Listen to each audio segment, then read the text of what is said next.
Boa tarde a todos e a todas. Sejam muito bem-vindos a mais um eBachelor.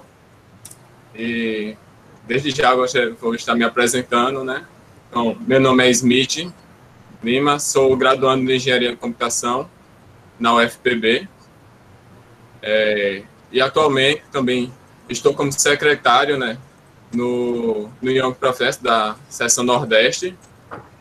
E aí o IP, que é o Young Professional, ele é um grupo de afinidade do I3E voltado para estar ajudando os jovens no início da carreira a estar fazendo o melhoramento da sua imagem profissional, a estar juntando eles com outros profissionais, ou seja, o network proporcionando isso.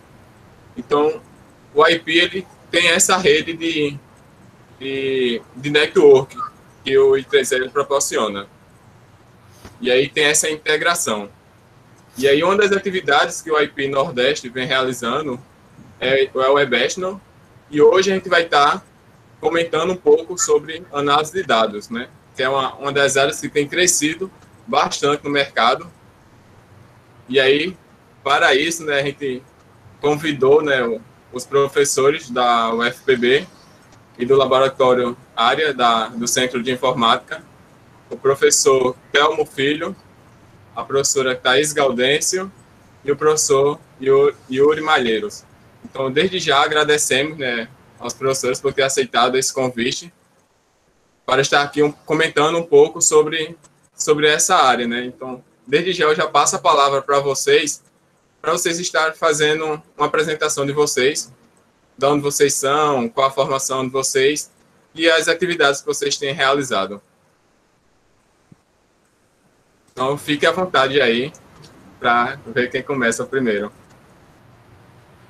E aí? Tá, meu filho. Então, vamos lá. E aí, para o ímpar? Bom, eu sou o professor Telmo Filho, né? Minha formação foi toda no Centro de Informática da UFPE. Eu fiz lá a minha graduação, fiz o meu mestrado e o meu doutorado em Ciência da Computação. Durante o doutorado eu passei um ano do Ciências Sem Fronteiras na Inglaterra, mas fora isso foi tudo no SIM lá na UFPE. Me formei lá em 2010, terminei meu doutorado lá em 2017, e sempre pendendo para esse lado aí da inteligência artificial, de ciência de dados, né?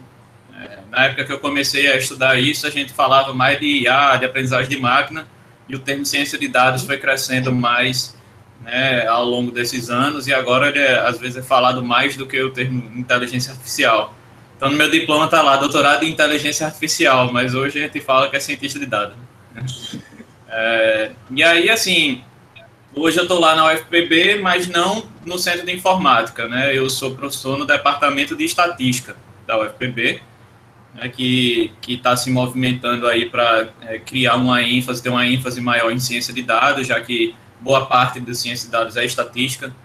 E aí entrei lá para ajudar o departamento nesse sentido. E foi desde esse momento, eu comecei ano passado, 2019, que eu conheci os professores Thaís e Yuri, que me chamaram para fazer parte do laboratório. E aí minha vida mudou. Trabalha feito um bicho. Arranjou um monte de trabalho. Né? Eu passo a palavra agora para Thaís ou Yuri, que decidam aí quem fala agora. Vai lá, Thaís, vou ficar alternando. Boa tarde, gente. Vários de vocês me conhecem, né? Porque eu fui professora de alguns. Eu sou professora do Departamento de Informática, lá do Centro de Informática, e sou responsável pela disciplina de Inteligência Artificial, junto com a professora Natasha, para os cursos de Engenharia da Computação, Ciência da Computação e Matemática Computacional, e quem tivesse interesse, né? Pode pagar a disciplina como optativa, por exemplo. E, diferente dos meninos, eu sou a mais diferentinha do grupo. Eu sou bióloga, tá? Eu fiz biologia na UFPB, só que aí no final da graduação estavam começando os projetos genomas no Brasil, e aí eu resolvi que eu queria ser uma bióloga que ficaria em frente ao computador o tempo todo. Então, eu comecei a trabalhar com bioinformática, ainda na graduação, foi meu tema de TCC. E logo depois da graduação, eu fui para o mestrado no Laboratório Nacional de Computação Científica, lá em Petrópolis. É um laboratório que até muito pouco tempo tinha só pós-graduação, ligado direto ao Ministério da Educação, de Ciência e Tecnologia, agora não sei qual é que ele estava ligado na época. E aí fiz mestrado em modelagem computacional e lá tinha ênfase, ainda tem, em bioinformática e biologia computacional. E aí, como tema de mestrado, eu comecei a fazer análise no desenvolvimento de fármacos, só que usando inteligência artificial, tá? E eu trabalhava com redes neurais e algoritmos genéticos com o professor Hélio Barbosa e Lovan Dardenne. Aí, depois do mestrado, entrei direto também no doutorado. Aí foi onde nós três temos de comum, né, na formação da gente, o doutorado lá no Centro de Informática da UFPE. Todos nós três viemos de lá. E aí, no doutorado, também continuei trabalhando com bioinformática e também continuei trabalhando com inteligência artificial. E passei um tempo na UFCG, no campus de Sumé, assumi as disciplinas da biologia e da computação. Tinha período que os alunos me vinham, 4 vezes, então eu estava na turma de programação e biologia celular. E estou há alguns anos, acho que 5 anos, aqui na UFPB com essa disciplina, e junto com o Yuri formamos demos origem ao área, e aí o Thelmo entrou e desde então somos uma entidade. Estamos sempre juntos. Mudou também. Hã? Sua vida mudou, né? Exato, minha vida também mudou depois que eu encontrei esses dois. E agora a gente faz tudo junto. Pronto, não tem mais. Trabalho, tudo agora somos um único ser. E acho que é isso. Vai, Yuri, é contigo agora. Boa tarde, pessoal. Meu nome é Yuri, acho que alguns me conhecem, mas não todos. Sou professor do Centro de Informática. Na UFPB faz 8 anos que eu estou na UFPB, mas praticamente todo o tempo eu estava lá no Campus 4, né, lá em Rio Tinto, então tem alguns que me conhecem mais de laboratório mesmo, mas eu nunca dei aula, acho que para ninguém que está aqui. Não sei se chegou alguém depois, mas não cheguei a dar aula ainda presencial, né, lá no Centro de Informática, até por questões de pandemia também, porque senão já teria acontecido. E, assim, na minha formação, sim, eu sempre dei aulas de inteligência artificial lá no Campus 4 e também muita aula de programação, no geral, desenvolvimento web, esse tipo de disciplina. E da minha formação, eu sou formado na UFPB em computação, na época que era só o DI ainda, né, o Departamento de Informática, ficava lá ficava dentro do CCN, na verdade, né, lá perto da matemática e da estatística. E meu mestrado e doutorado foram lá no CIM do UFPE, né, no Centro de Informática. Beleza? Então, eu sempre trabalhei com algumas coisas que, de certa forma, envolviam IA. Talvez naquela época nem faz tanto tempo, né, mas o pessoal às vezes nem chamava de IA, porque na graduação eu trabalhei muito com o professor Leonardo, por exemplo, a gente trabalhava muita coisa que a gente chamava simplesmente de... Estava analisando padrões, né, ou coisa de teoria da informação, ninguém às vezes não chamava muito de IA, apesar de já serem classificadores. Isso foi na década de 40, lá, né? Antes de... Não, 10 anos atrás, né, 10 anos atrás. Tô brincando. E aí fiz meu mestrado e doutorado no Centro de Informática da UFPE, e no doutorado também eu fiz um período de sanduíche, né, no meu caso eu estava em Toronto, no Canadá, e também sempre trabalhando muito com a parte de processamento de texto, com métodos de IA para fazer N coisas diferentes, né, relacionadas a texto, desde verificar a semelhança de texto, tentar entender o que é que está dentro do texto, classificar e etc. E já faz um tempo que eu trabalho com a professora Thais, né, em várias pesquisas, e chegou uma época que a gente tem que fazer o nosso laboratório, né, e foi aí que surgiu a área e nossa vida mudou, né. Beleza, acho que é isso. Inclusive, Smith, já deixando aqui, né? Qualquer coisa, entrem no site do Área para saber um pouco dos nossos projetos, que tem alguns deles estão descritos lá, e nossos contatos também. Tudo Sim, certo. só uma coisa, rapidinho, agora eu estou no Centro de Informática, né, e vou começar a dar disciplinas do curso novo, né, que tem tudo a ver aí com o nosso encontro aqui, né, de Ciência de Dados e Inteligência Artificial. Entendi. Então, desde já, obrigado, né, pela apresentação. E aí eu queria já começar fazendo a primeira pergunta, até pegando um gancho no que o professor Telmo ele falou, que é relacionado à questão da nomenclatura dos profissionais, né? Qual a diferença entre um profissional de ciência de dados, um profissional de arquitetura de dados e um engenheiro de dados, né? Como é que eles atuam no mercado, na universidade? Como é que é esse escopo dele? Vou responder essa, pode ser? Fica à vontade. Pronto, seguinte, assim, a gente tem essas nomenclaturas, né, esses papéis, mas vou tentar definir de certa forma, mas é sempre bom a gente saber, né, prestar atenção que essas definições, elas não são, assim, não são caixinhas tão bem separadas, né, essas coisas se sobrepõem e depende muito da empresa, né, às vezes tem empresa que pode ter esses papéis, assim, ter essas definições bem separadas, mas tem muita empresa que não tem. Então, é legal a gente entender o que é que cada um está mais ligado, mas sempre prestando atenção que não necessariamente a gente vai ter essas divisões. Você muitas vezes tem profissionais que têm várias atribuições que poderiam corresponder a diversos papéis diferentes. Mas vamos tentar definir, né? É o engenheiro de dados, o cientista e o arquiteto, não é isso? Então, o engenheiro de dados, ele está mais preocupado, né, com a parte da infraestrutura e da construção, assim, da construção de infraestrutura e da construção e manutenção de sistemas. Beleza? Então, ele vai saber usar e desenvolver ferramentas como o Spark, por exemplo.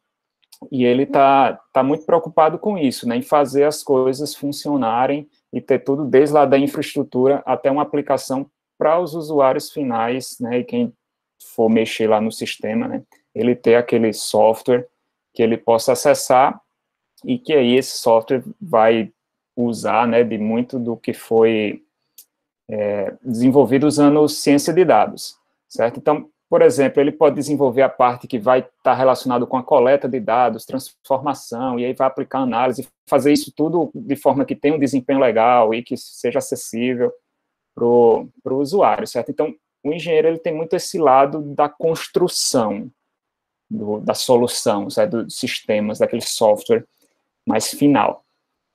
Aí, já o cientista de dados, eu acho que ele fica um nível, talvez, de abstração um pouquinho acima, porque ele está mais preocupado aí em usar os modelos, em testar técnicas, em fazer análises, em tirar conclusões, descobrir conhecimento que estão nos dados, aí, de acordo com o problema que ele esteja tentando resolver. Então, a gente pode tentar ligar um ao outro da forma que o engenheiro ele usa muito do que o cientista de dados fez e também vice-versa, porque um sem o outro não vive muito bem, né?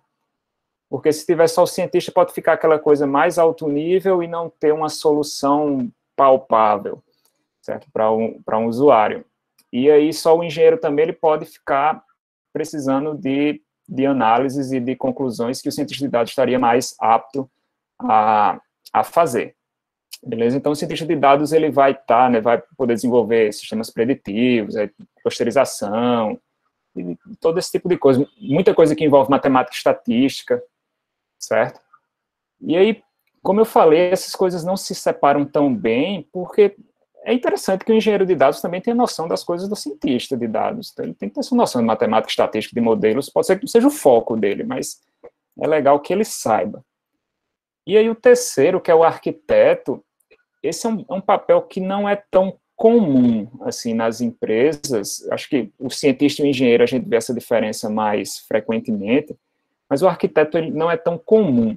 Eu até já vi algumas definições, às vezes mistura um pouco com definição de banco de dados, às vezes não é tão preciso, mas, no geral, o arquiteto ele tem uma visão mais macro e ele está muito preocupado em organizar, né, e bolar a estrutura de como esses dados vão se apresentar, né, para que tanto o cientista quanto o engenheiro de dados consiga usar esse tipo de recurso, certo? Então, o arquiteto ele fica um pouquinho assim mais alto nível, ele tem uma visão realmente mais macro e vai tentar construir aquela base, né, porque assim, a gente está falando de engenheiro e cientista de dados. Se a base para acessar os dados ou como os dados estão organizados não tiver legal, então prejudica tanto o trabalho do engenheiro quanto do cientista, né? Então o arquiteto ele fica bem com essa função, certo? Então acho que é mais ou menos as 3 caixinhas, mas lembrando que é muito comum em empresas você ter que navegar entre várias dessas atribuições. Não sei se respondi legal, mas se alguém quiser... Ô Yuri, é bom até lembrar que várias empresas também desconhecem ou realmente, dependendo de onde você pega o conceito, muda, e elas também colocam o nome do cargo, né, lá da vaga que está aberta como um, e às vezes os requisitos são outros. Então, é sempre interessante na hora que vocês forem procurar essas oportunidades, darem a olhada, na verdade, nos requisitos, né? Porque várias delas pedem, às vezes, uma mistura das 2 coisas, das 3 coisas, ou, na verdade, diz um nome e os requisitos, às vezes, se enquadram muito mais numa caixinha que é outra. Então, é aquela história de pensar em caixinhas, é sempre limitante. Tá? Então, lembrem que isso também acontece, inclusive da outra parte, né, da empresa, em relação a esses nomes todos. E tem empresas que nem usam esses 3 termos aí. Analista de dados é um termo até mais antigo. Ou a própria Google, nas vagas de emprego dele, ele não coloca nenhuma dessas 3 coisas. Você entra como engenheiro de software, mas é engenheiro de software, tracinho, machine learning. Certo? Aí ele chama só machine learning. Chega lá dentro, você não trabalha só com aprendizagem de máquina, você vai ter que trabalhar com todas essas outras partes de ciência de dados. Então, o mais importante é, na hora que você vir uma vaga, você olhar, como o Thais falou, os requisitos, e se tiver definição de atividades que você vai fazer, melhor ainda. Porque aí é que você vai ter uma certeza maior. E, naturalmente, as pessoas vão se descobrindo, né, que gostando mais de uma coisa ou de outra, e aí naturalmente vocês vão entender, e o perfil completo é o desejado, né? Você realmente saiba um pouco das várias coisas e muito de algumas delas. Entendi. E aí, quais são essas empresas que estão aderindo a esses profissionais, né? Que tipo de empresas são essas? Olha, cara, todas as empresas e órgãos públicos que já acordaram para o fato de que entender e explorar dados é muito importante, todas as empresas aí vão estar receptivas a ter um profissional desse, né? Então, hoje, você tem empresas de marketing que estão atrás desse profissional para tentar entender os seus clientes, né? Fazer campanhas de marketing direcionadas, customizadas, ou para entender por que a empresa perdeu um cliente, né? Tem uma área toda de estudo de ciência de dados para isso, que chama Client Churn, né? Você pode ter uma empresa de jogos que quer tornar os seus jogos mais engajadores ou engajadores, né? Você pode ter uma empresa farmacêutica que quer encontrar remédios mais eficazes, né? Você pode querer detectar fraudes em folhas contábeis, né? Enfim, então, assim, quase toda empresa que você pensar pode ter uma atividade que pode ser resolvida por um cientista de dados, né? Ou qualquer um desses outros títulos. Então, é mais uma questão da empresa entender as necessidades dela. É até comum a gente chegar para conversar com a empresa e ela dizer, eu quero ter inteligência artificial, eu quero ter ciência de dados no meu processo. Você faz, tá, o que é que você quer resolver? Diga aí o seu problema que a gente tenta resolver. A pessoa diz, não sei. Entendeu? Então, assim, não tem um tipo de empresa específico. Todo tipo de empresa pode ter alguma solução que pode ser feita por um profissional dessa área, né? Entendi. Deixa só... deixa eu fazer um comentáriozinho rápido. Eu acho que tem muita gente aqui que é da área de computação, né? Tem até essa... Assim, o pessoal que se interessa por ciência de dados normalmente está na matemática, estatística ou computação, né? E na computação a gente sempre viu que a computação ela é muito uma área fim, né? Ou uma área meio. A gente resolve o problema dos outros, né? Então, com cada vez mais as empresas, né? E a gente criando sistemas e digitalizando tudo, né? A necessidade de profissionais de computação foi aumentando e tem aumentado. E agora a gente vê o mesmo processo com essa questão dos dados, né? Então, cada vez mais a gente produz e armazena dados, e aí com dados você pode atacar, como o Thelmo falou, N problemas diferentes. Então, a gente já tem um aumento e tende a aumentar cada vez mais, porque nós vamos ter as empresas cada vez mais produzindo e coletando os dados para tomar as melhores decisões que elas puderem, porque isso vai ser melhor para elas. Entendeu? Exato. Entendi. Então está uma alta demanda por profissionais dessas áreas, então. As empresas estão procurando muito esses profissionais. Sim, assim, se você for olhar aqueles sites ou redes sociais, tipo LinkedIn, que tratam disso, né, de vagas de emprego e etc., a profissão de ciência de dados, e se você juntar tudo, né, vagas para cientista de dados, analista de dados, engenheiro de dados, se você juntar tudo, consistentemente vem aparecendo como a profissão que está no topo das listas de profissões mais promissoras e mais requisitadas nos últimos anos. Ou aparece no topo, ou aparece no top 3. Então, assim, é uma demanda muito alta e, logicamente, quanto maior é a demanda, né, maior é a oferta salarial, né? Então, você tem que hoje, a mediana do salário anual nos Estados Unidos é de $130 mil, segundo o LinkedIn, certo? Então, anuais, né? Anuais. Mediana de salário anual, $130 mil. Vai dar mais de $10 mil por mês, uma bagatela aí, né? Você é quase milionário em reais todos os anos, basicamente, né? Então, assim, já faz alguns anos que essa profissão vem aparecendo no topo dessas listas. E aqui no Brasil, demorou-se um pouquinho para entrar nessa onda, né? Mas agora isso também está crescendo bastante. Você tem várias empresas que hoje estão contratando muito cientista de dados, né? Você tem bancos contratando muito cientista de dados. Você tem banco dizendo que agora é empresa de inteligência artificial que oferece serviço de banco, e aí eu não vou dizer o nome, né? Você tem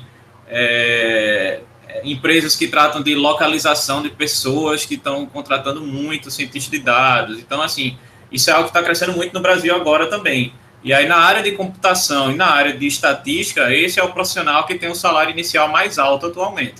Só que a gente não tem tantas informações assim de base salarial e de média salarial aqui no Brasil quanto aparece nos Estados Unidos. Mas a gente tem como afirmar isso. Você de computação, você de estatística, foi para essa área, o seu salário inicial vai ser mais alto hoje em dia do que se você for para outra área dessas profissões. A demanda está altíssima. Entendi. Porque também depende da região, né, Thelma? Assim, uma coisa também é um profissional aqui. Aí depende também de em que local aqui, em São Paulo. Então, vai variar enormemente, né? Então, eu fico sempre com medo de dizer assim, o inicial é 8.500. É por isso que eu nem falei valor, né? Exato. Porque a gente sabe, né? O profissional de São Paulo, ele logicamente tem um salário inicial mais alto, mas também tem um custo de vida muito mais alto. Hoje em dia, a gente tem uma característica de que o trabalho remoto está ficando cada vez mais presente, né? Então, meio que a gente está quebrando essas barreiras, né? Ainda mais agora, né? Nesse momento. Então, é até bom nem falar assim, aqui atualmente a média é tanto, porque não tem como saber de onde vem a sua proposta, né? Uhum. O que a gente sabe é que hoje, se você escolher essa área, é mais provável que você tenha um salário inicial mais alto do que se você escolher outras áreas da computação e da estatística. Né? E se você for bom? Porque também não adianta dizer que... Mas aí tem um detalhe, né? A gente está na fase de ouro da profissão. O que é a fase de ouro da profissão? A demanda está muito maior do que a oferta. Então, todo mundo que termina nessa área vai ter um cantinho para ele. Só que, eventualmente, as empresas vão começar a filtrar. Isso acontece com todas as profissões. Né? No início, se contrata todo mundo, depois começa a filtrar, e aqueles que são bons ficam, os que não são bons, infelizmente, caem. Então, essa é a hora ideal para a pessoa embarcar nessa profissão. Você, muito provavelmente, não vai ficar sem emprego sendo dessa área. Agora, seja bom, porque aí você vai garantir que você fica nessa área por longo prazo, né? É isso. Entendi. A professora Camila, ela perguntou se durante essa pandemia houve um aumento da procura por esses profissionais. Cara, eu não tenho esses dados. Eu não saberia informar. Não sei se Thaís e Yuri têm alguma informação dessa aí, mas eu não sei informar. O que eu sei é que as vagas continuam abertas em sites como Stack Overflow Jobs, que aí oferecem vagas remotas, por exemplo. Né? Ainda tem muitas vagas lá, mas dizer se houve aumento ou não, eu não sei dizer. Talvez a gente tenha esses dados ao final do ano, quando o LinkedIn divulga, porque o LinkedIn divulga todo fim de ano um relatório sobre as profissões, né? Quais foram mais procuradas, se houve aumento, se houve queda. E aí eu acho que esse vai ser um post muito interessante do LinkedIn no final desse ano. Talvez a gente veja naturalmente que esses profissionais vão ser mais demandados, até porque muitas das empresas passaram para essa outra forma, né, de venda. Né? Muita gente migrou para o virtual de forma muito forte.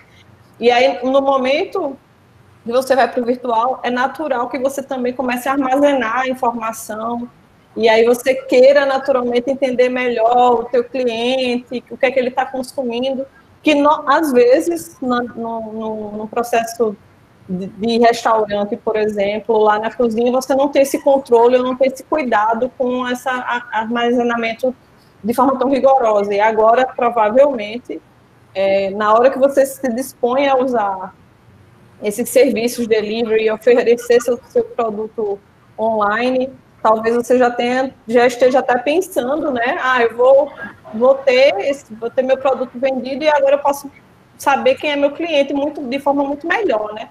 Com muito mais informações. E aí eu acho que naturalmente também vai existir uma demanda, mesmo que seja em algum momento dessa pandemia, onde esses dados estiverem melhor disponibilizados ou pensados, eu acho que as pessoas vão começar a entender isso, né, de definir preferências de produtos, de tentar entender melhor o mercado, e eu acho que isso é natural, mas realmente, como o Thelma falou, é só intuições e a gente vai sentir realmente no pós disso tudo. Puxando um pouquinho o que a Elaine botou, porque a gente está num contexto de crise econômica, né? As estimativas de PIB aí dos países são quedas próximo de 10%, né? Então é um negócio muito fora do comum. Então talvez o que a gente veja, né, que a gente perceba, é que as vagas para a área de tecnologia, ou talvez ciência de dados também, elas diminuam menos do que as outras, né? Um aumento talvez seja um pouco ousado, né, a gente pensar isso no contexto econômico que a gente está, bastante complicado, né? Isso. Mas realmente temos que esperar. Entendi. E aí, como é que a análise de dados nessa área, ela se comunica com tantas outras áreas, né? Qual é o ponto em comum, né, que se existe? Dado. O ponto em comum entre todas as áreas do Smith é dado. Né? Então, Thelma falou muito, né? Em jogos, no banco. Então, toda área produz dado, e aí toda área demanda desse profissional que entenda isso. Então, por exemplo, eu bióloga, né? Na verdade, a biologia sempre esteve muito próxima da inteligência artificial e da aprendizagem de máquina, porque a partir do momento em que deu esse boom da bioinformática e os genomas começaram a ser anotados e foram os primeiros grandes big data anotados com cuidado, né, por causa do conteúdo, existiu a demanda desse profissional, tá? Então, hoje quem produz dado, independente da área, sente necessidade desse perfil. Então, é muito natural você entender essa ligação de tudo com ciência de dados, e eu sempre digo isso para os meus alunos, que trabalhar com IA e com dados é legal porque você pode trabalhar com a área e trabalhar com outra área que você sempre gostou, ou teve curiosidade, ou música, saúde, sei lá, cinema, porque tudo gera dado, né? E aí o cuidado é processar esses dados para gerar, assim, informação, tá? Então, é muito fácil pensar nessa quebra, né, de fronteiras e ver realmente as coisas muito misturadas, porque dados você vai produzir em todo lugar. Tá? Não sei se os meninos querem complementar com alguma coisa. Que tipo de dados são esses, né, que são analisados? O céu é o limite. Você tem são números, texto? Não, então, desde texto, o que é justamente o que o professor... Isso ainda está na mesma pergunta, eu fiquei curiosa agora. Né? Na mesma pergunta. Como o professor Yuri falou, ele trabalhou com texto o tempo todo, então texto é dado. Né? Você pode fazer análise de sentimento, você pode simplesmente, sei lá, agrupar e entender o que é que aquele grupo qual é o significado disso. Tem imagem, a gente trabalha muito com imagem para detecção de objetos, para segmentação, para manipulação mesmo, processamento de imagem para gerar outro tipo de dado. DNA é dado, clique é dado, né? Então, assim, o que você pode imaginar, vocês têm um conceito formal de dado para talvez generalizar tudo que é dado, Yuri, Theo? Eu diria que é qualquer coisa de onde você pode extrair informação, né? Uhum. Então, assim, se você tem como registrar e depois voltar lá, olhar para aquilo e entender alguma coisa, aquilo é dado e o resultado do seu entendimento é informação. Né? Então, pode ser qualquer coisa. Na número, então, tudo é dado, Smith, e aí por isso que você consegue fazer esse casamento, né, com outras áreas de forma tão fácil. E aí também você vê muitos profissionais de outras áreas que terminam também tornando-se profissionais de ciência de dados ou dessas outras possibilidades, porque as pessoas são curiosas e a exigência do diploma, a gente vê que, na verdade, o curioso vai lá, aprende as técnicas certas e está motivado e vai se aprofundar, e com isso ele se torna também um profissional capaz de fazer essas análises e extrair informação, tá? Entendi. E aí, com essa explosão de dados, né, que a gente tem, como foi comentado, a questão de clique, de análise de segmento, de texto, e aí entra outro ponto que é o Big Data, né? Como é feita essa interação da análise de dados com o Big Data, né? Com essa explosão de dados, né? Vamos lá, assim, a princípio você conseguia pegar os conjuntos de dados para fazer a sua análise e você jogava ele todo na sua memória RAM, que é exatamente o que abrir um arquivo no Excel faz, né? Ele joga todo na memória RAM, e você fazia as suas análises. Aí o que é Big Data? Big Data é qualquer conjunto de dados que não cabe na sua memória RAM. Por exemplo, o meu computador aqui tem 16 GB de RAM. Se eu for abrir um arquivo de 17 GB de RAM, para mim ele é Big Data. Se você jogar num computador de 32 GB, ele já não é mais Big Data. Então, o que acontece aí? A palavra Big Data, o termo Big Data, ele é associado a ferramentas que permitem que você lide com conjuntos que não cabem na sua memória RAM para poder fazer suas atividades, como, por exemplo, análise de dados. E aí, a relação, a interação entre eles é extremamente íntima. Porque se eu fui contratado para uma empresa, nessa empresa eu quero saber o que é que está fazendo os clientes pararem de comprar os produtos. E essa empresa tem 16 teras de dados todos os dias adicionados, eu vou ter que usar uma ferramenta específica para lidar com isso. Né? E aí tem várias ferramentas específicas, tem Azure, tem AWS com a Spark, você tem Hadoop, você tem infinitas ferramentas para lidar com esses dados. Né? Antigamente se tinha um problema de ter poucos dados, e algumas aplicações ainda tem esse problema. Por exemplo, analisar imagens médicas, frequentemente o conjunto de dados é muito pequeno. Você tem que pedir uma autorização do Conselho de Ética para pegar essas imagens, só que quando você vai ver, você tem 30 pacientes para analisar. Né? Então, mas na maior parte das aplicações hoje, você tem um grande volume de dados. E aí é o tempo todo você lidando com esse problema, né? Então, é uma ferramenta importante, uma habilidade importante hoje para o cientista de dados é saber como lidar com Big Data, porque ele vai interagir com isso o tempo todo. E tem técnicas, viu, Thelmo, que quanto mais dados a gente coloca, a coisa vai melhorando, né? Assim, o desempenho vai melhorando. Então, a gente vê, aplicado na área de texto, né, vê alguns modelos de linguagem que hoje, assim, tem trabalhos que usam centenas de gigas assim, para treinar um modelo, e os caras estão colocando mais dados e o desempenho vai aumentando, então ainda não se chegou no limite, e para você conseguir tratar isso, né, você não vai conseguir carregar 100 GB na sua memória, né, mesmo computadores muito potentes, servidores e tal, e sem contar que você não carrega só os dados que estão ali, né, você vai carregar, às vezes numa rede neural, por exemplo, tem todo o overhead do modelo, e cada dado que você carrega vai, assim, consome muito mais aí do que simplesmente o arquivo que você está carregando, né? Isso. Então, você conseguir suportar esses dados em tamanhos absurdos, muitas vezes faz com que você tenha resultados melhores lá na frente. Então, acaba sendo essencial. Entendi. E aí, como é feito esse cruzamento desses dados e essa interpretação desses dados, né? Quais são as técnicas que são utilizadas?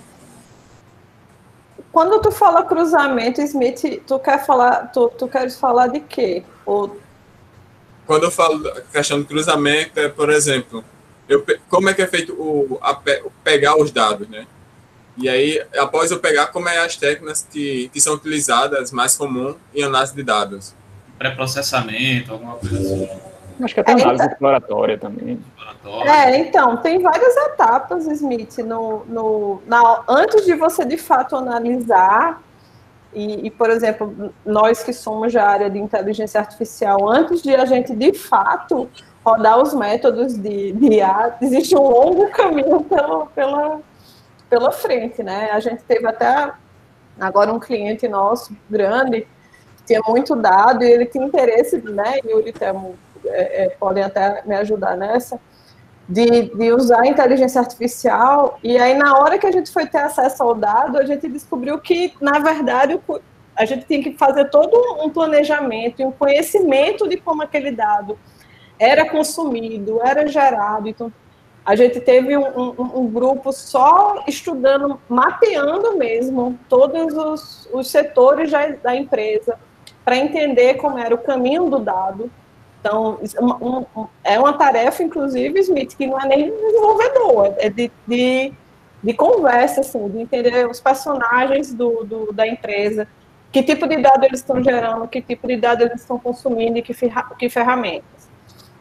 Nesse mesmo cliente, então, uma vez que a gente entendeu isso, a gente está montando toda a parte de armazenamento e acesso ao dado, que eu perguntasse, né? Como é que eu vou integrar, como é que eu vou...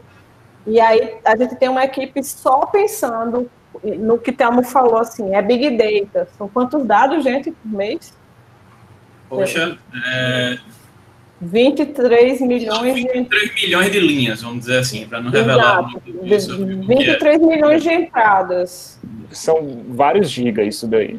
Exato. Então, a gente tem que pensar como armazenar isso, porque a consulta tem que ser rápida, né? Você tem que garantir uma estrutura, um modelo de banco de dados, onde você garanta essa estrutura de acesso rápido, tá? De consultas rápidas. Você tem a questão da segurança, então, quem tem acesso a esse dado, então, parte dele não pode ser revelado para todo mundo, então, ainda você tem o cuidado da anonimização. Então, tem a parte de infra toda, e aí a gente tem especialistas, até Matheus Melo perguntou ali, quais são os pré-requisitos? Então, tem alunos que vão trabalhar com IA, mas que estão aprendendo muito de infra, e inclusive de coisas de anonimização, e a gente está brincando muito com os meninos, que eles vão ser os profissionais que toda empresa vai lutar para ter, porque eles estão aprendendo um pouco de back-end, um pouco da parte de engenharia de dados mesmo, de anonimização. Então, aí uma vez que você consegue pensar nisso tudo, Smith, o dado chegou bruto. O dado bruto, ele ainda tem que ser pré-processado. Tá? Então, a gente ainda tem muito lixo, a gente tem que entender inconsistência, tem que entender falta, ou para alguma aplicação específica, por exemplo, de IA, tem que ser tratado de maneiras específicas também. Se for texto, a gente vai ter que ter um cuidado muito maior e etapas de pré-processamento e tratamento muito maiores. Então, é um longo caminho entre gerei. Que tão dado. Não. E, inclusive, pensar nessas como é que Raoni chama? Os edifícios, né? As soluções verticais.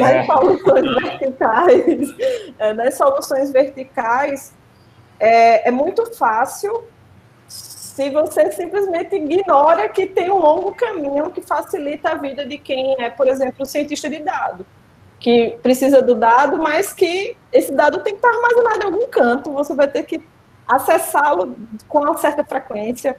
E aí, normalmente, as pessoas não pensam muito nisso, né? No livro do Kai-Fu Lee, de Inteligência Artificial, ele faz muito essa comparação de como as pessoas pensam em dados nos Estados Unidos e na China.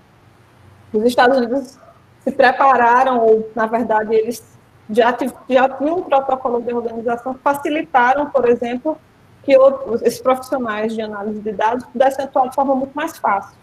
O Brasil ainda parece muito com o modelo chinês, ainda. As empresas e os órgãos públicos ainda não tinham essa noção que o dado armazenado, e de certa forma, facilitaria o trabalho lá na frente. Então, muita gente está tendo que voltar, pensar realmente nessa infra para que depois construam essas soluções. Então, é realmente um caminho. É a primeira vez que pelo menos eu, estou participando de um projeto tão de perto, e estou conseguindo acompanhar todas essas etapas e aprendendo muito mais, porque eu sempre tive acesso ao dado bonitinho, ó. Aqui, toma, uma tabelinha, um XLS, um CSV muito fácil. E agora não, agora eu estou tendo que lidar com desafios que são muito maiores. Entendi. E aí, dentro do campo acadêmico, né, como as universidades têm utilizado dessa ferramenta como análise de dados, né, em suas pesquisas, né? E aí, mais nessa época de pandemia, né, a gente vê como é que as universidades têm utilizado dessa ferramenta. Relacionado à pesquisa, eu acho que análise de dados faz parte de pesquisa muito antes de análise de dados de ciência de dados aparecer, né, assim, de alguém usar esses termos, porque tem tudo a ver, né? Você analisar dados em pesquisas científicas. Eu sempre, quando alguém levanta essa questão da importância dos dados, né, em pesquisa científica, eu lembro da história de Kepler, né, da astronomia. A gente aprende, né, leis de Kepler em algum momento no ensino médio, não lembro mais onde.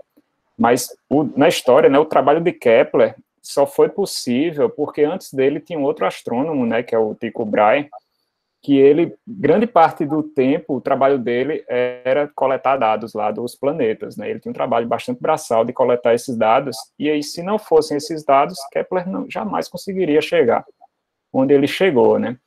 Então, você vê aí que desde muito antigamente, você analisar dados, aí, né, tentar encontrar padrões em dados é importantíssimo na pesquisa científica. E aí a gente pode expandir isso para muitos outros casos, né? Pode pensar aí na parte da biologia, né, Thaís, lá na época de Darwin, tanto de coleta que ele fez, uma coisa bem de campo também. Se a gente pensar em experimentos médicos, né, essa questão de testar um novo tratamento, né, sempre tem muita estatística, aqueles testes estatísticos, inferência estatística, para você saber se realmente um tratamento é assim, eficaz, né, para um determinado objetivo que se queira. Então, estatística e analisar dados, assim, é fundamental em pesquisa científica, né? Independentemente da área que você está, né? Muitas vezes você coleta dados, na verdade, se você tem um problema, você vai coletar os dados para você analisar esses dados e tentar resolver seu problema ou suas hipóteses, né? Checar isso, saber se uma hipótese é verdadeira, você pode rejeitar ou não, certo? Agora, com a ciência de dados, assim, mais atualmente, a gente começa a ter um modelo um pouco diferente do que a gente estava mais acostumado na ciência tradicional, certo? Porque, assim, a gente tem um acesso muito grande aos dados muitas vezes, previamente, beleza? A gente não faz aquele modelo tradicional, que seria, eu tenho um problema, eu vou coletar os dados e depois eu vou checar as minhas hipóteses. Na ciência de dados, muitas vezes a gente inverte isso. A gente tem os dados, e aí você vai processar esses dados e vai ver se esses dados te dão alguma resposta, ou até perguntas também. Porque a gente tem acesso a tantos dados, e a ferramentas para processar esses dados, que esse tipo de modelo passa a ser grave e passa a ser interessante. Por exemplo, né, você pode pegar dados de redes sociais e tem um monte de mensagem, você analisa isso e acaba descobrindo, talvez, que está acontecendo um evento, aí, um desastre natural num país aí bem pequeno. Você pegou esse tipo de... Você obteve essa resposta porque estava analisando esses dados. Ou então, questões de anomalia, você pode ter aí várias transações financeiras e você está analisando isso e vê que começa a aparecer umas coisas fora do padrão, você nem sabe o que é, né? Tinha os dados, não sabia nem que tinha um problema, você vê que tem um negócio esquisito, e aí pode se aprofundar nesse tipo de análise. Então, assim, acho que na indústria a gente vê essa coisa evoluindo e está cada vez mais ligado, mas na pesquisa científica isso sempre teve tudo a ver, né? Análise de dados e a forma da gente conseguir fazer ciência. Entendi. E aí, como é que tem sido essa parceria das empresas, né, com as universidades, né, nesse quesito de analista de dados, de cientista de dados, né? Até para capacitar o pessoal das empresas, né? Pronto, tem muita empresa, até a gente tem visto isso muito na prática, né, das empresas precisando de profissionais, né, precisando de soluções relacionadas à parte de análise de dados, né, porque justamente, assim, é uma coisa relativamente nova, né, então muitas vezes não se tem um profissional, e a gente tem visto várias empresas procurarem a universidade, né, para poder resolver problemas mais, que eles precisam agora, né, mas é natural que ao longo do tempo, né, e a gente tem, inclusive, a UFPB aí como uma das pioneiras, né, de ter um curso que vai formar pessoas específicas na área de ciência de dados e inteligência artificial. Então, daqui a alguns anos, nós vamos ter bem mais profissionais aí na área do que a gente tem hoje. Agora, outra coisa, né, quem trabalha com ciência de dados hoje não se formou num curso de ciência de dados, até porque praticamente não existe curso dessa forma, beleza? Mas aí vem gente da computação, gente da estatística, até de outras áreas, da economia, né, tem muita gente que trabalha com matemática, estatística lá também, e aí esse pessoal consegue trabalhar, né, e resolver problemas nessa área também. Tem muito biólogo trabalhando em banco. Vários amigos meus reportaram, ou, na verdade, eu conheço alguns, de vários biólogos que eram da área de bioinfo e estavam acostumados a lidar com ferramentas manipulavam Big Data, né, dados de Big Data, que foram contratados pelo banco porque eles sabiam, tinham uma base estatística, conheciam as ferramentas certas, sabiam fazer o tratamento do dado.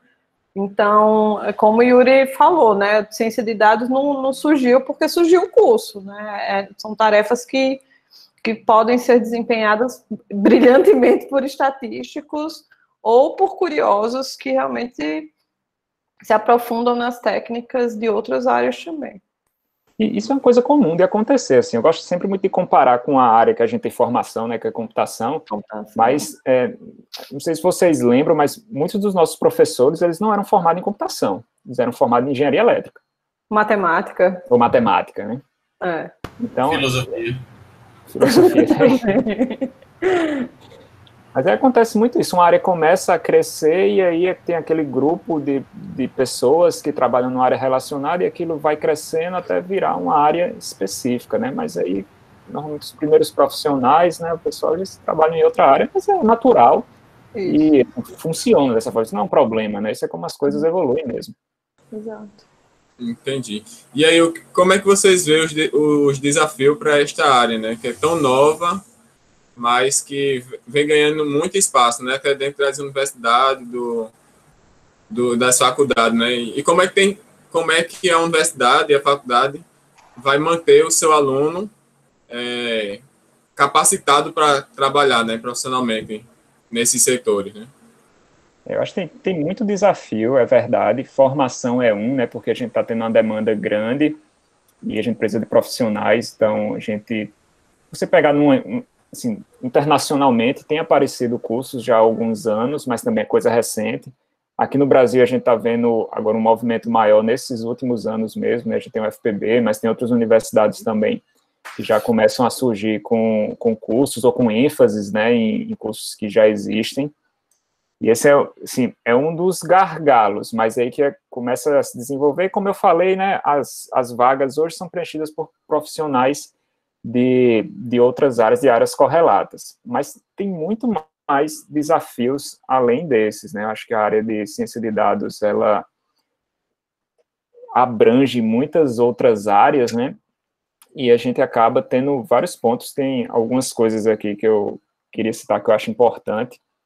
Uma das primeiras coisas que muita empresa sente é a questão de infraestrutura, né? De você ter capacidade de armazenamento e processamento. Porque aí você começa a coletar muitos dados, você precisa ter espaço, né, de armazenamento, precisa ter muita memória, dependendo do processamento que você vai querer, e precisa ter as ferramentas e os sistemas para processar esses dados, porque dependendo do volume pode ficar inviável, né, se você não tiver essa base bem feita.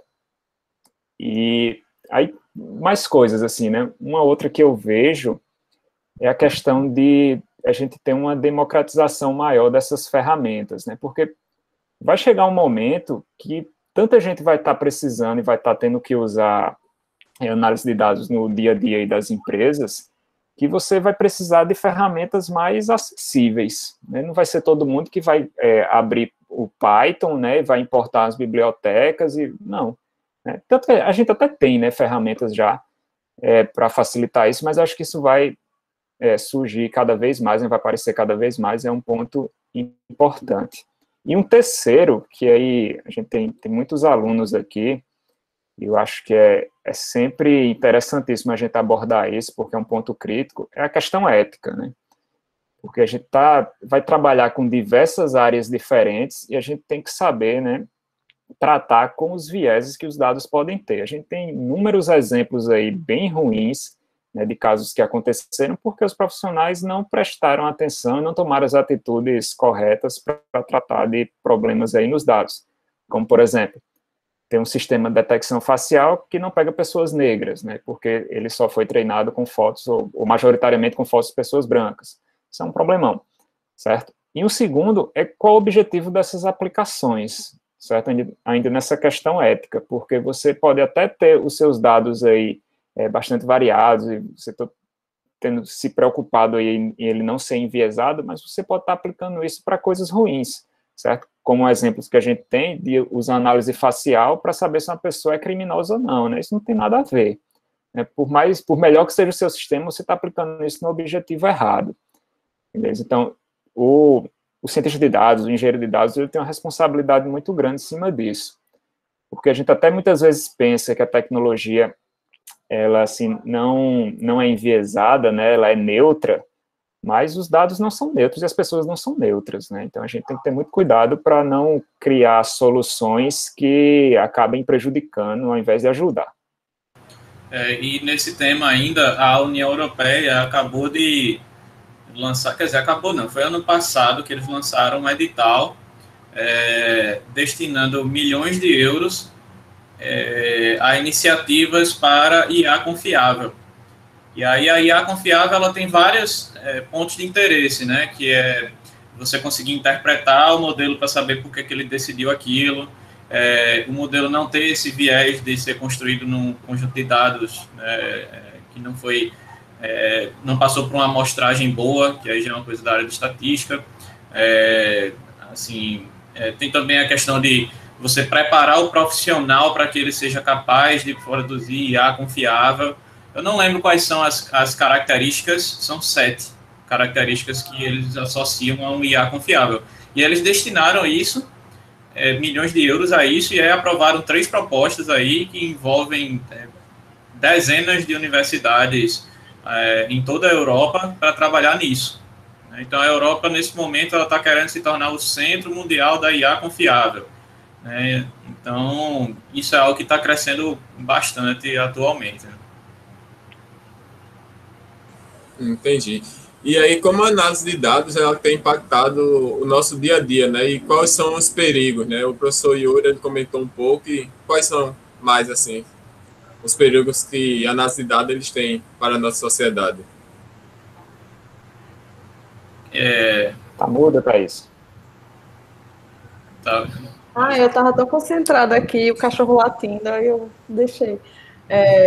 O professor Yuri comentou vários deles, e nesse sentido, eu repito, né, que dado é dado, mas aí quando você vai usar alguns desses métodos, por exemplo, de previsão e de análise de aprendizagem de máquina, e você tem que definir a amostragem, definir a experiência para a máquina, você tem que ter muita cautela, porque o viés humano pode ser levado, você pode levar o teu viés humano para a máquina também, né? Então, nós teríamos uma grande oportunidade de finalmente tornar as decisões, ou as decisões mais justas, né?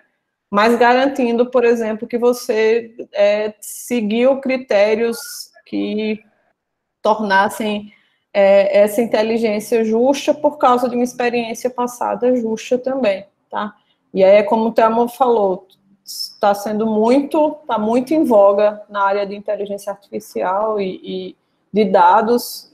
Foi notícia da Nature no começo do ano, teve um edital falando muito dos desafios de análise de dados e esse foi um dos que eles mais falaram, além de segurança, né, da proteção dos dados, a questão de... eu dei uma palestra uma vez no TCE e teve um auditor que fez, é muito engraçado, porque se eu for na farmácia comprar um remédio, eu deixo, ele contou, 15 registros, a câmera no elevador, a câmera da guarita, o sinal do trânsito que ele passa, na hora que ele entra na farmácia, na hora que ele registra, que ele passa o cartão de crédito, na volta, no sinal de novo, aí ele contou quantas vezes, né? Fotos são registradas ou, de alguma forma, ele utiliza algum cartão e aí também vai gerar um registro, né? Então, isso tudo está gerando dado a teu respeito e dados que são teus, né? Então, como é que eles estão sendo usados? Então, tem uma grande discussão nisso, né, de como você está disponibilizando e como é que esses dados vão ser usados. E aí também tem se investido muito, né? Grandes empresas, elas agora estão pensando realmente em sistemas onde ele pegue dado da pessoa e aquele dado, por exemplo, seja processado ainda na máquina da pessoa, ou de forma que aquele dado não seja guardado ou passe e fique na empresa, entendeu? Então, várias grandes empresas vêm fazendo isso e vêm discutindo isso, certo, Smith? E aí os países também estão muito preocupados em garantir leis que deixem a sociedade mais tranquila em relação em como isso vai ser. Você vai tirar foto para saber se você é velho ou novo, mas o que é que tá, como é você de outro gênero, mas como é que isso tá sendo usado pelas empresas, né? Quem é que está ficando com essa informação? Então, muito nesse sentido, né? Então, é mais de segurança e realmente na questão das previsões, né? De como você está passando a informação para a máquina. Não sei se os meninos conseguem falar mais do que eu consegui lembrar. Acho que tem muita questão, Thaís, de que é potencialmente muito perigoso, né, assim, essa coleta de dados. Pode ser que, assim, no mundo ideal, ninguém use para nada ruim, né, mas é potencialmente muito perigoso. Né? Como é que vão usar esses dados, né? Se, sei lá, vem um governo autoritário que queira monitorar todo mundo, ele tem os dados ali, né? Exato. E acabou sua privacidade, por exemplo. Ou se tem que ter muito cuidado com isso.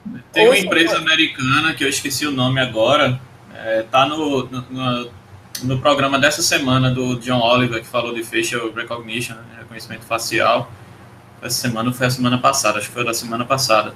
E aí eles já pegaram imagens de milhões de pessoas, e aí com isso você contrata o serviço deles para poder saber quem é a pessoa naquela foto. E aí o repórter que estava entrevistando o cara né? Eles pegaram a foto dele e aí encontraram ele numa notícia no jornal de high school dele, numa cidadezinha pequena, entendeu? E assim, ele nunca permitiu que essa imagem tivesse sido pega.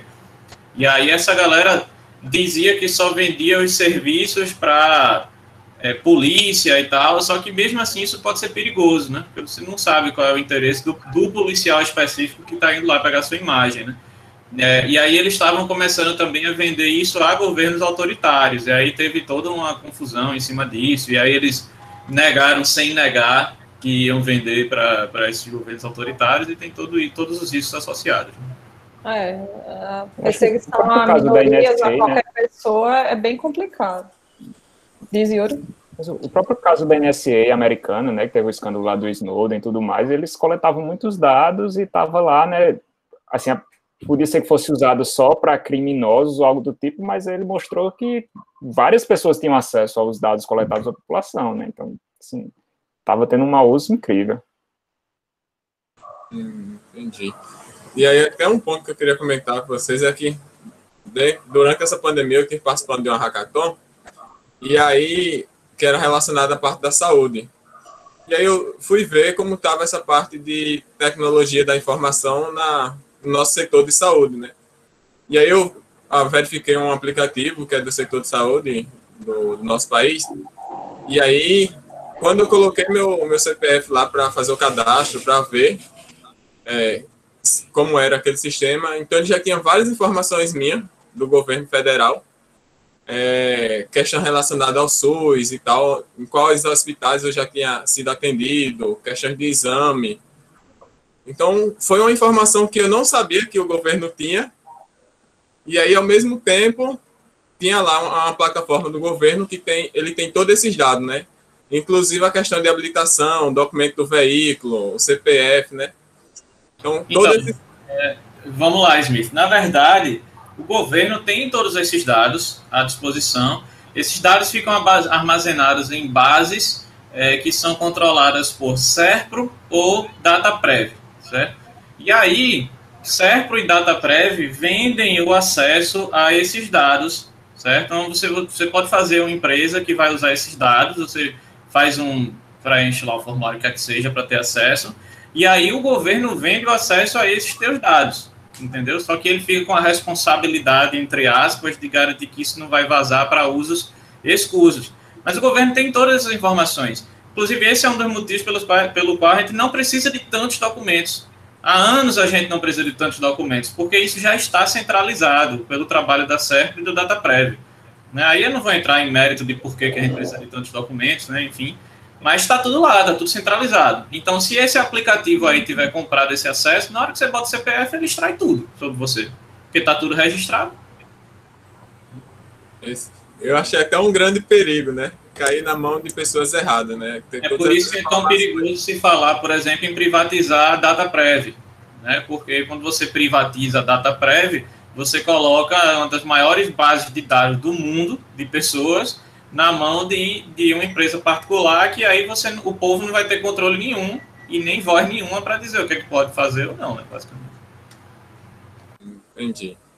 Então, Cecília, que é a nossa moderadora, tem alguma pergunta aí do pessoal?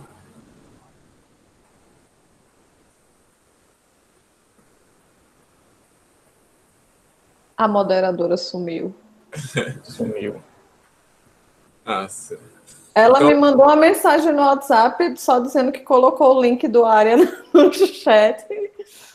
Então, deixa eu chamar o Matheus para ele ler a pergunta dele que está fazendo para vocês. Cecília botou um aqui no chat. Foi, ela fez uma pergunta aí sobre... o Matheus perguntou sobre requisitos da profissão, né, habilidades e tal. Foi. A gente pode responder isso aí, né? Começar falando se ele não quiser falar, então eu vou estar lendo, né, a pergunta dele. Uhum. Quais os requisitos para a profissão, no sentido de quais habilidades deve-se procurar melhorar em processamento e acesso ao dado, além de quais tecnologia pode esperar trabalhar no mercado atualmente? Questões de software e career engineer. Tá. Assim, as habilidades básicas, eu acho que todo mundo já deve imaginar, passam por coisas gerais, que não são exatamente de software, que é estatística e probabilidade, né, que vai te ajudar a explorar e entender melhor os dados, né, fazer estimativas e tal. Passa por álgebra linear, cálculo, né? E aí, juntando esses dois, você chega em aprendizagem de máquina, né? E aí, para fazer isso, você precisa de programação, e para dar tudo certo, você precisa pré-processar os dados, e aí, para ter o resultado, você tem que saber visualizar os dados. Então, é um bocado de coisa, né? Até, por exemplo, saber usar a cloud, né? Saber usar a nuvem, que aí você tem os serviços da Google, da Amazon, da Microsoft, e aí já entra nessa pergunta dele aí sobre o que é que se exige no mercado atualmente. Hoje em dia é muito comum que já se assuma que a pessoa que está se candidatando para essa vaga vai saber essas coisas mais gerais, estatística, probabilidade, cálculo e álgebra linear, mas como é que você aplica isso ao grande volume de dados que você tem? Aí vem as ferramentas disponibilizadas por essas três principais empresas aí, né, que é a Amazon, Google e Microsoft nas suas nuvens, né? E aí cada uma delas vai ter ferramentas diferentes para você fazer buscas nos bancos de dados, né? Que são as query engines, né? E como trabalhar com isso usando machine learning e tal. Então, assim, geralmente hoje a pessoa meio que escolhe uma dessas plataformas, faz um bocado de curso, e aí faz um bocado de projetinho e bota no GitHub. E aí o que eu vou falar hoje um dos maiores requisitos é que você tenha um GitHub que você mantenha ativo. Então você vai, pega algum probleminha de interesse, certo? Escolhe alguma plataformazinha dessa, faz o projeto e bota no GitHub. Porque quando você for fazer a sua entrevista de emprego, ele não vai perguntar, tu sabe programar? Ele vai dizer, qual é teu GitHub? Aí ele vai chegar lá e vai olhar o que você fez. Porque isso é a melhor forma de você mostrar que você tem certa habilidade, né? Mas, assim, a principal habilidade mesmo de todas, e aí não vai aparecer na entrevista de emprego, é curiosidade. É você ter a curiosidade de aprender essas coisas, e aí você escolhe um probleminha, escolhe umas plataformas dessa de cloud, e alguma técnica de aprendizagem de máquina, faz um projetinho, bota no GitHub, pega outra, faz, bota no GitHub e assim vai, certo? A outra pergunta é relacionada na formação em computação. Os desenvolvedores muitas vezes saem com uma formação mais geral. Podem trabalhar em engenharia de software, em teste, em back, em front-end, entre outros. Na formação de ciência de dados, é possível ter uma formação inicial mais versátil também? Como cientista, engenheiro, arquiteto de dados? Com certeza, inclusive nessa parte de desenvolvimento de software também, né? São todos cursos assim que tem uma relação muito grande, né? Tem um núcleo aí de disciplinas que são muito parecidos, né? A gente muda com alguns focos, né? Até que se você compara ciência da computação e engenharia da computação, né? Tem muita disciplina que é parecida.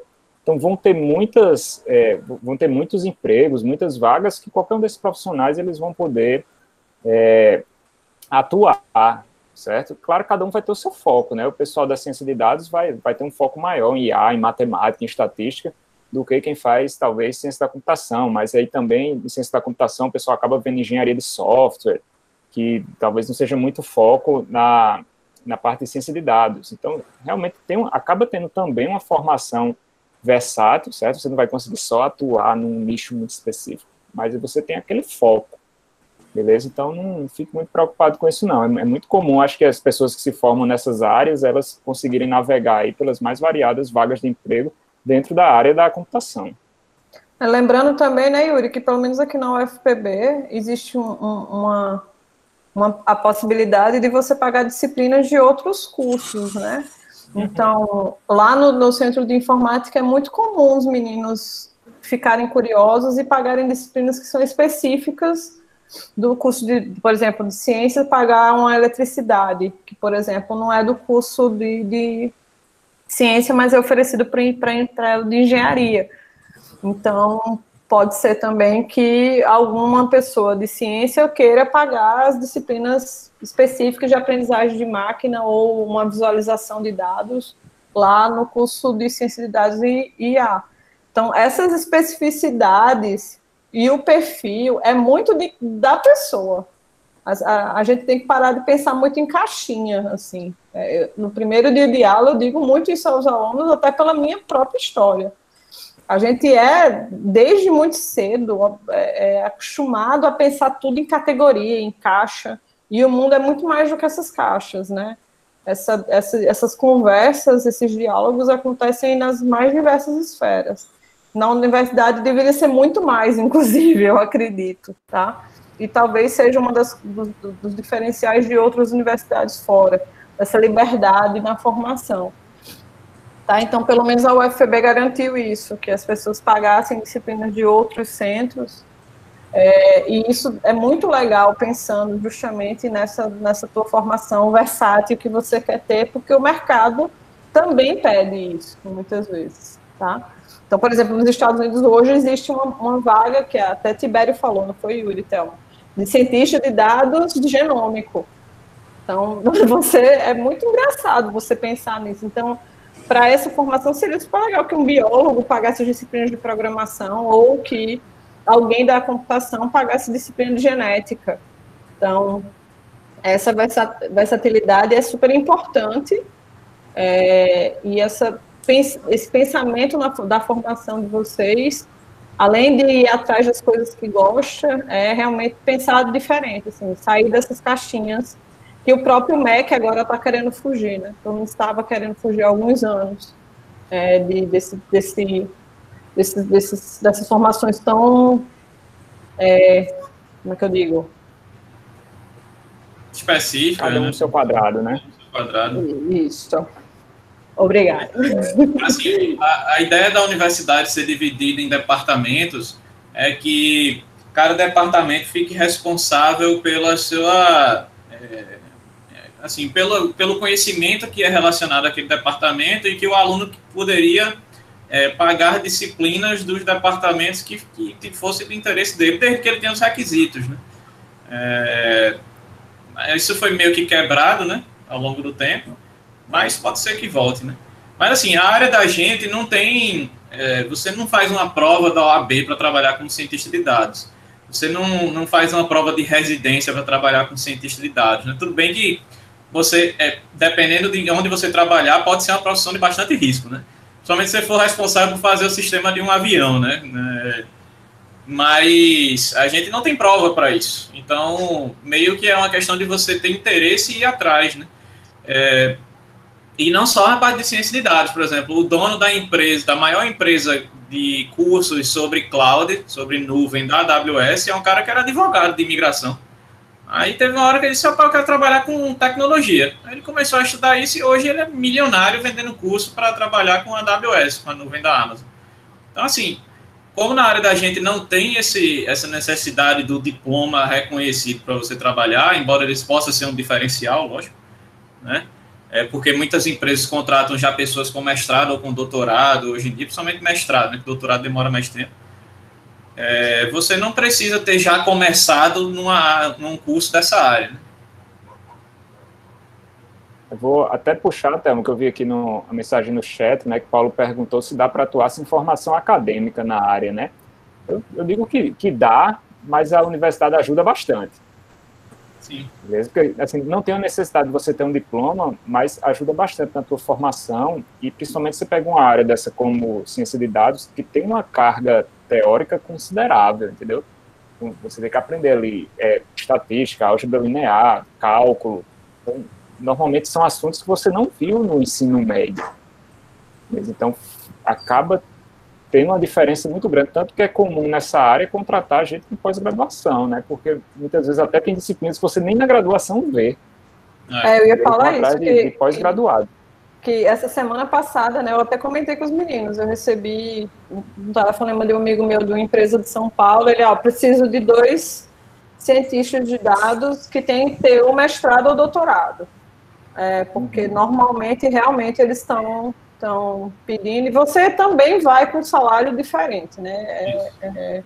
É um profissional diferente, e aí várias empresas também estão pedindo isso, porque vai fazer diferença para a empresa também. Então, vale a pena investir. Que eu trabalhei antes de entrar na UFPB, a chamada de emprego tinha falado da pessoa ter mestrado. Né? Então, Então, pode aparecer chamadas assim. Agora, se você não tem a formação ainda, né, e você já se formou em outra coisa e agora você quer ir para essa área, aí você não, entendeu? Você não precisa ir fazer um curso de novo. Como o Paulo falou aqui, é possível atuar só com cursos e não sei o quê. Veja, o certificado no curso, a empresa não vai, sinceramente, a empresa não vai olhar, ele nem vai considerar se você tem aquele certificado. É uma coisa mais para você. Agora, se você tiver algo que comprove de forma prática que você tem aquele conhecimento, e aí volta aquela coisa que eu falei, que você tem um GitHub ativo, você coloca as coisas lá, certo? Aí isso pode meio que passar por cima da preocupação da empresa de pegar alguém com diploma, entendeu? Mas é de empresa para empresa. É de empresa para empresa. Né? Entendi. E aí, o que é que vocês indicariam para quem quer começar, vamos dizer, hoje, em análise de dados?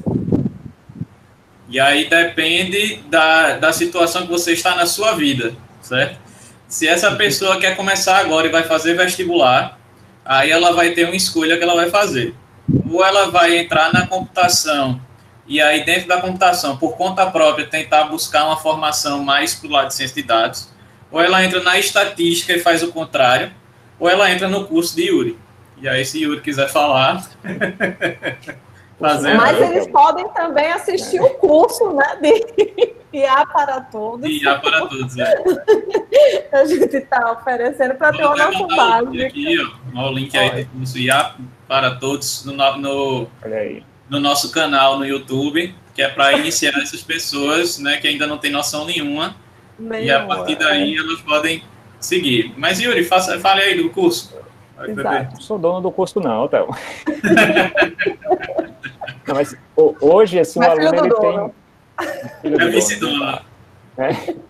Hoje os alunos eles têm muitas opções, né, como tu falou, né, inclusive tem uma coisa totalmente focada nisso, beleza? Então fica, assim, quem tem muito interesse na área realmente fica como lugar para você tentar mesmo, porque você vai estar estudando ali focado nesse assunto, né, você vai ver as base matemática, base de computação, e realmente é o foco para você trabalhar nisso, né? Então, quem tiver interessado aí, realmente é uma oportunidade, talvez, única, assim, né? Porque poucos lugares do país você vai achar um curso nessa área específica, né? E você sair formado como cientista de dados, tendo toda essa bagagem aí focada, né? Porque, assim, o pessoal de estatística vai aprender coisas relacionadas a isso, de computação também, mas aí você vai ter o melhor aí dos dois mundos, certo? Então, essa é a pessoa que vai fazer vestibular, né? Mas aí tem outras... Vai fazer vestibular. Mas, assim, ainda sobre a pessoa que vai fazer vestibular, você pode pensar sobre o que é que você quer oferecer para uma futura empresa onde você vai trabalhar. Por exemplo, minha formação foi em computação. Então, eu tive toda a formação de engenharia de software, de testes, né, de desenvolvimento de sistemas e tal. E, atrelado a isso, eu coloquei a estatística ali do lado e virei cientista de dados. Então, quando uma empresa me contrata, ela sabe que eu vou fazer ciência de dados com uma boa capacidade de desenvolver um sistema ao redor da ciência de dados. Se eu tivesse feito estatística e fosse para o caminho da computação, eu iria fazer ciência de dados com uma base estatística muito forte, mas eu ia aprender algumas coisas de computação, mas eu não ia saber o que eu sei de desenvolvimento de sistemas tão profundamente. Se eu for para o lado de ciência de dados, aí eu fico aí nesse meio do caminho, mas eu vou saber menos de desenvolvimento de sistemas que o cara da computação e menos de modelagem estatística que a pessoa de estatística. Então, pensando em termos de RPG, é como se você tivesse o guerreiro, o mago e um guerreiro mago. Você quer ser um cara que é guerreiro e tem uma espada mágica, aí você faz computação e depois paga umas disciplinas de estatística. Você quer ser mago e usar uma magia para aguentar mais dano, aí você faz estatística e paga umas coisas de computação. Ou você pode começar lá desde o início sendo clérigo. Certo? E aí você já tem as duas coisas desde o início. Você aguenta menos dano que o guerreiro e lança menos magias poderosas que o mago. Muito didático. Bacana. Gostei da resposta. E aí, já caminhando para o fim, né? Gostaria que vocês fizessem as considerações finais, né? Cada um de vocês aí. Sobre essa área, né? E o que vocês podem estar indicando para aquelas pessoas que querem tá começando ou querem começar nessa área? Eu primeiro queria agradecer aí pelo convite, certo? Acho que foi legal a conversa aqui, né? Foi bem divertido aqui. Eu espero que a gente tenha respondido bem aí as dúvidas e tenha ficado claro aí para todo mundo que está assistindo. E, assim, só voltando um pouco aí, tu comentou de novo quem quer começar, né? Tem essa questão do vestibular, mas tem gente que já é formado, já é da computação, né? Então, você sempre pode buscar alguns materiais na internet, e a gente tem hoje que Python acaba sendo a linguagem mais utilizada nessa área, R também é muito utilizado, então já é um caminho aí relacionado à tecnologia que as pessoas podem seguir. Então, eu gosto muito de falar do ecossistema Python para análise de dados, né, que tem uma série aí de ferramentas, NumPy, Pandas, você pode procurar tudo isso. Agora, tem muito curso no Coursera também, né, que dá para você procurar. E tem uma série de materiais, a gente tem muita coisa no GitHub da gente, né, Thelma, Thaís. Isso. Tem uma infinidade aí, se vocês quiserem material, podem entrar em contato com a gente tem o maior prazer de passar para vocês. E só para fechar, realmente essa área de ciência de dados, assim, não é por menos que ela está em tanta evidência, né? A gente tem realmente visto como é importante e como a gente tem conseguido trazer resultado para as empresas e para os usuários finais, né? Não é uma coisa só simplesmente acadêmica, né? Então, assim, parte de pesquisa é super importante, mas a gente vê um impacto muito na sociedade quando vai lá para o usuário final, né? Então, não é por menos que a gente tem visto essa importância aumentar tanto. Então, é muito legal que a gente também esteja vendo as pessoas interessadas, vendo como elas gostam disso, como acham isso útil e interessante. E só tenho a dizer assim que realmente é uma área fantástica e quem gostar assim, espero que vocês trilhem um caminho muito bom aí estudando ciência de dados, estudando IA, e se a gente puder ajudar, a gente está aqui. Beleza? Vocês têm o contato da gente, é só entrar em contato. Tem muita gente da UFPB aqui e a gente está sempre de braços abertos aí para quem quiser conversar com a gente.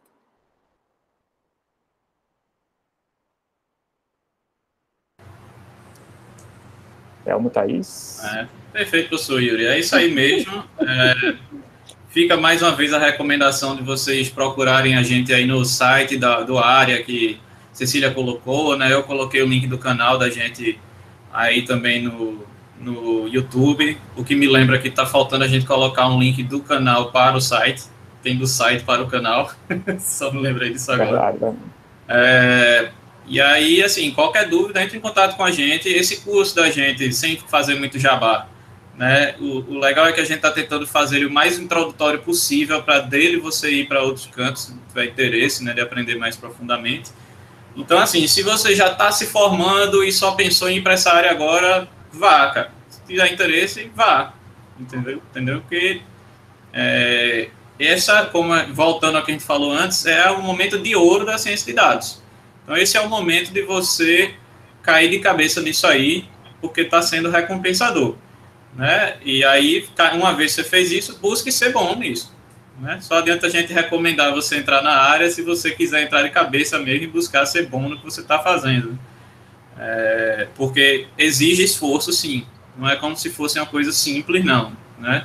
Você vai ter que aprender algumas coisas de matemática, de estatística e tal, e se você não sabe programar ainda, às vezes costuma ser a parte mais difícil para algumas pessoas, a programação, mas é prática, tentativa e erro, e é estudo, e aí você vai ser um bom profissional dessa área. Exatamente, os meninos me representaram nas suas respostas, e eu também sempre digo assim, a prática é a melhor forma de você aprender mais, né, e se motivar mais. Então, na disciplina de IA, os meninos que têm que propor as bases de dados em que vão trabalhar, na própria disciplina de metodologia, quando ainda fazem a parte de visualização e tratamento. Então, comecem por aí, vão lá no Kaggle ou no Google, e aí o céu é o limite. Escolham bases de dados que vocês acham interessantes, RPG para Thelmo, por exemplo, música, sei lá, algum dado de paciente ou o que seja. E aí cria uma pergunta legal e vai lá. E pega os GitHubs, o Thelmo está super completo, o Yuri também disponibiliza.